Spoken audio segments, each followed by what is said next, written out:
Hello everyone, it's Scott, and today we're going to look at the first previews from the Brothers War set. The set doesn't come out until November, but this week in MTG Weekly we got a few preview cards to get us excited about what is to come in the next set. Now, official previews won't start for another 2 or 3 weeks, well actually till the end of the month, and we're probably going to get a few spoilers here or there over the next couple of weeks, but official spoilers don't start until the end of the month. And I want to especially thank Captain Gamers for sponsoring our video, and please like and subscribe so you can get other content from us in the future. So let's get started. Alright, so let's look at our first card of the day, Recruitment Officer. So this is a 1 mana costing white human soldier. It's a 2/1 Savannah Lion type creature. But what we get with this creature that I think is important, and I think why it will see play as we move forward, is the ability to look at the top 4 cards of your library. You may reveal a creature card with mana value 3 or less from among them and put it into your hand. Put the rest on the bottom of your library in a random order. One of the things that white decks have problems with is they run out of cards. And basically this is card draw for 4 mana in white. So this, I believe, is going to slot right into certainly if there's a mono white deck out there, the mono white deck that I wrote about a couple weeks ago, certainly I'm going to put this over Mechanic in there.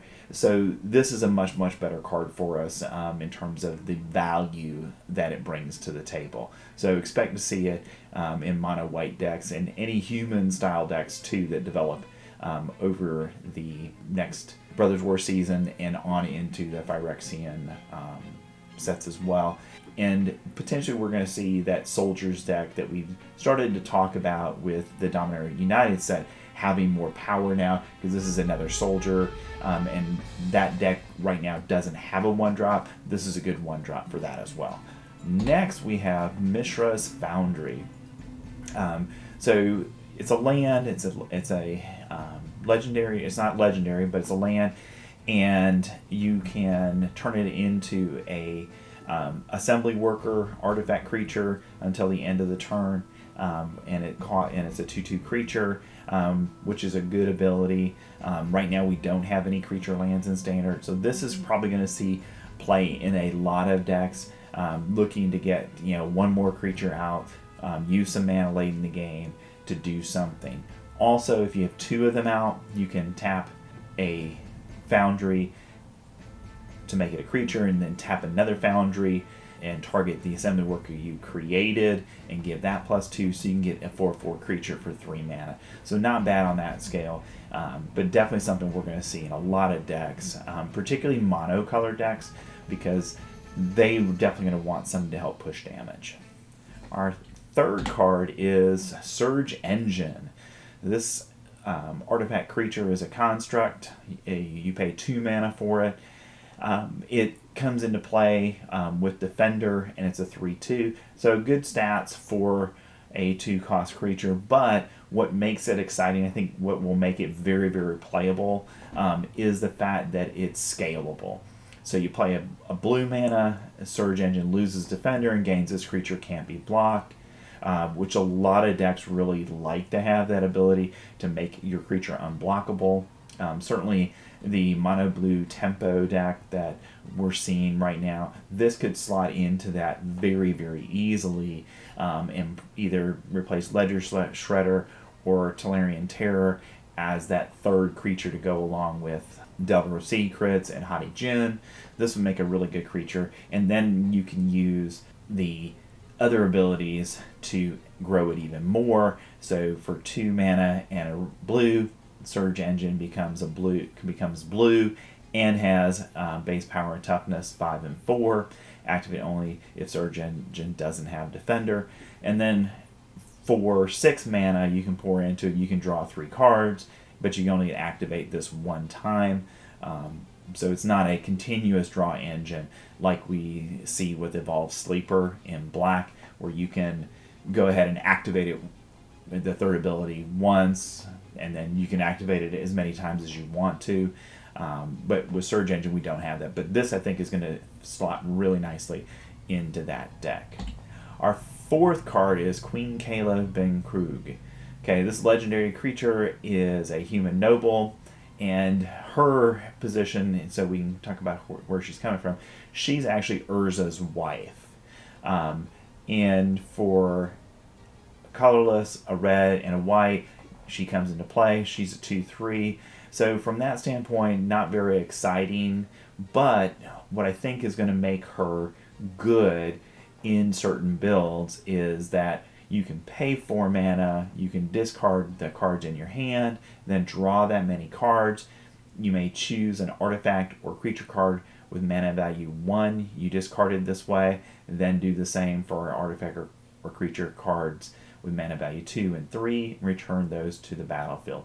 Activate only as a sorcery. So what Queen Kayla does is you play something on turn 1, you play something on turn 2, and you play her on turn 3, and then on turn 4 you can activate her ability and discard your hand, and assuming that you've got 2 or 3 creatures that you can play out at that point, that are 1, 2, or 3 mana, for each of the different types you've got, you could go ahead, get them out of the graveyard, they go directly onto the battlefield, and then you restock your hand with different cards. So I think there's a place for this, but the question is, it dies to a lot of things, especially to cut down as a 2/3. So we'll see if it's going to be strong enough to make it. But in Commander, this is probably a card that Commander players are going to want to play because of that ability to just go rummage and get things. And that should help Commander players that want to play in the Boros colors. Our fifth card is the Mite Stone and the Weak Stone. Okay, so for 5 mana you get a legendary artifact, Power Stone. When the Mite Stone and the Weak Stone enter the battlefield, choose 1, draw 2 cards, or target creature gets -5/-5 until end of turn. Okay, so that's really a nice ability that they're throwing in here, because otherwise it'd be kind of like, why would you play the Mite Stone and the Weak Stone? It doesn't really do a whole lot. So at least you get some value out of it when you play it for its initial mana cost. And then also you can add 2 colorless mana at any point, but this mana can only be spent to cast non-artifact spells. Now that's going to be important to us in a minute as we look at our next card that works with the Mite Stone and the Weak Stone, and that's Urza, Lord Protector. So Urza costs 3 mana, a colorless, a white, and a blue for a legendary human artificer. He's 2/4, so decent stats there. He doesn't die to cut down, so that's a big help with this card.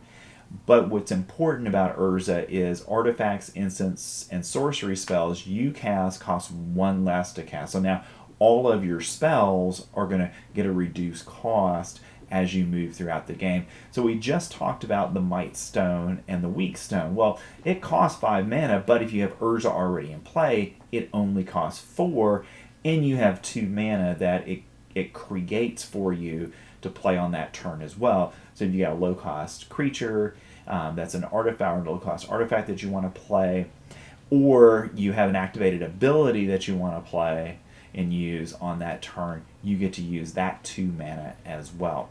And then for 7 mana, if you own both the Urza Lord Protector and an artifact named the Mite Stone and the Weak Stone, you exile both of them and then meld them into Urza Planeswalker, and these activated abilities only, again, as a sorcery, so you have to do it in your main phase, but you can meld the 2 together to create Urza Planeswalker.